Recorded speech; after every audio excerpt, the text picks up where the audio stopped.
अनुपम, तो मतलब ये तो नाक की लड़ाई चल रही है।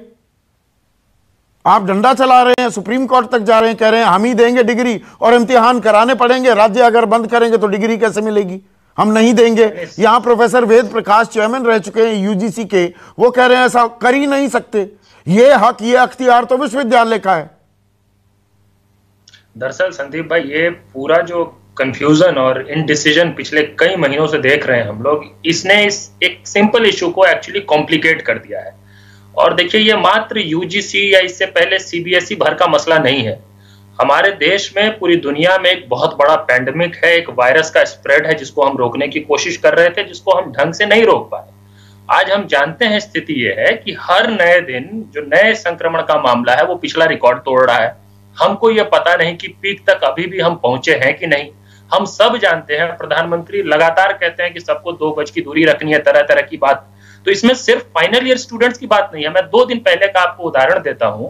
उत्तर प्रदेश में बीएड छात्रों की परीक्षा हुई।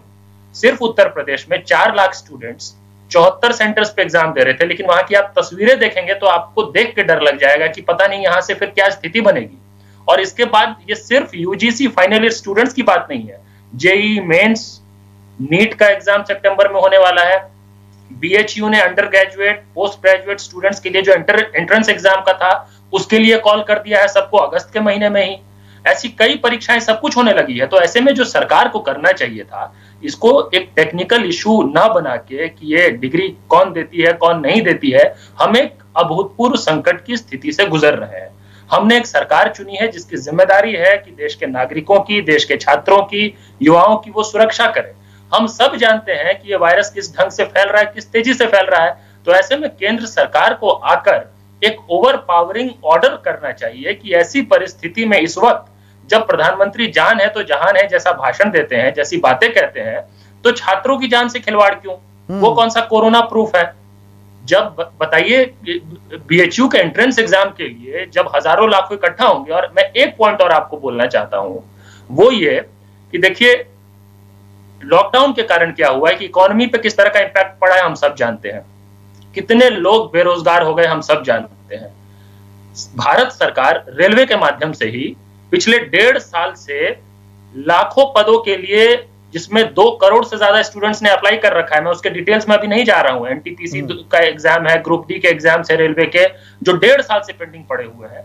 तो अभी जब रोजगार लोगों का नहीं मिल रहा है, बेरोजगारी बढ़ रही है, तो इसी का बहाना लेके, लॉकडाउन कोरोना का बहाना लेके परीक्षाएं रोकी जा रही है, जहां पे रोजगार देने की बात आती है। लेकिन यहां पे फिर उनको परीक्षा देने को कहा जाता है। नहीं, पर जो सुधांशु त्रिवेदी कह रहे हैं ना अनुपम, सारी उम्र के लिए एक ठप्पा लग जाएगा इन छात्रों पर कि अरे ये तो कोरोना का काल वाले पास आउट हैं जी, इन्होंने तो इम्तिहान ही नहीं दिया, इनकी डिग्री के मायने नहीं है। डिग्री पे सवाल उठते रहेंगे सारी उम्र। नहीं, देखिए, इस नेगेटिविटी और इस तरह के ठप्पे के डर से अगर सुधांशु जी चाहते हैं कि देश के नहीं, प्रैक्टिकल बात कर रहे हैं ना। नहीं भाई, 40-45 साल का करियर है, वो डिग्री लेकर घूम रहा है। नहीं, तो वो उसकी जो पढ़ाई थी, मैं उदाहरण के लिए, अभी इंजीनियरिंग की बहुत बात हुई। इंजीनियरिंग अगर 4 साल के 8 सेमेस्टर का है, तो वो जो स्टूडेंट है जो 4 साल का बीई या बीटेक का कोर्स कर रहा है, तो क्या सुधांशु जी ये कहना चाहते हैं कि यही 6 महीने की जो सेमेस्टर था उसका, यही 6 महीने के सेमेस्टर से तय होगा कि वो पूरा इंजीनियर बनता है कि नहीं बनता है? हम तो ये कह रहे हैं कि उसने 7 सेमेस्टर तो पढ़ाई की है ना, उसके बेसिस पे, फैकल्टी के इंटरनल असेसमेंट के बेसिस पे। और आप बहुत कुछ अभी नहीं, पर 8वें सेमेस्टर में पढ़ाई किसी और बात की होगी, ये बात सुधांशु ने कही। हम वही लकीर के फकीर बन रहे हैं क्या अनुपम? सहमत हूँ, वेद प्रकाश जी ने जो अंत में जो बात कही, हाँ, उस बात से भी सहमत हूँ। और ये बड़ा दुर्भाग्यपूर्ण है संदीप भाई कि इतना गंभीर मुद्दा जो है छात्रों युवाओं के जीवन से संबंधित, वो भी एक पक्ष विपक्ष का मुद्दा बन गया है पूरी तरह से। और एक बात मुझे लगता है जिस पर हम लोगों को जरूर ध्यान देना चाहिए कि पूरी चर्चा जो है, ये सही बात है कि हम शिक्षा की बात कर रहे हैं, सही बात है कि छात्रों के एजुकेशन की बात हो रही है, जिसमें यूजीसी एक स्टेक होल्डर है और एमएचआरडी स्टेक होल्डर है। लेकिन ये हमको नहीं भूलना चाहिए कि ये इस वक्त, इस कॉन्टेक्स्ट में शिक्षा से ज्यादा पब्लिक हेल्थ का इशू है। पब्लिक हेल्थ है जो ओवरराइड कर रहा है हर चीज को। इस हद तक की संसद नहीं चल रहा है, इस हद तक की फिजिकल हियरिंग नहीं हो रही है सुप्रीम कोर्ट में फिजिकल हियरिंग नहीं हो रही है। तो आप देखिए, ट्रायल कोर्ट्स में, छोटे कोर्ट्स में क्या हो रहा है, पूरा ठप पड़ा हुआ है जुडिशरी सिस्टम। क्यों?